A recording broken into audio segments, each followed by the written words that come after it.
ગતરોજ જે ઘટના ગતરોજ જે ઘટના બની એમાં આપ લંડન જઈ રહ્યા હતા કયા કારણસર આપણે લંડન ગયા એકચ્યુઅલી અમે 2 વર્ષ પહેલાં જ ત્યાં મૂવ થઈ ગયા હતા અને હું ત્યાં ભણવાના બેઝ પર ગઈ હતી અને મારા હસબન્ડ બી ત્યાં જ છે. તો બસ અહીંયા જસ્ટ મેં મહિનાના એના માટે આવી હતી ને હવે હું ફરીથી લંડન રૂટીનમાં જવા માટે જઈ રહી હતી.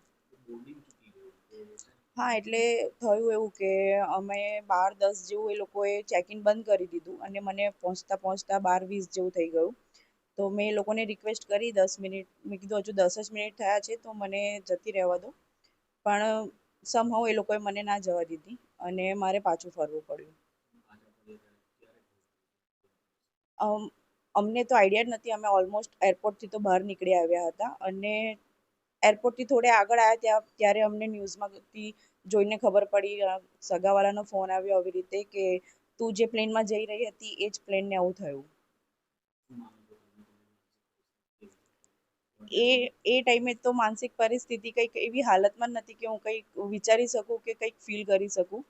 અને જે થયું એ ખોટું થયું, બટ ખાલી મારું એ હવે ભગવાનની કૃપા રહી હશે મારા પર કે હું જે 10 મિનિટ મોડી પડી અને આગળ ફ્લાઇટમાં જઈ ના શકી.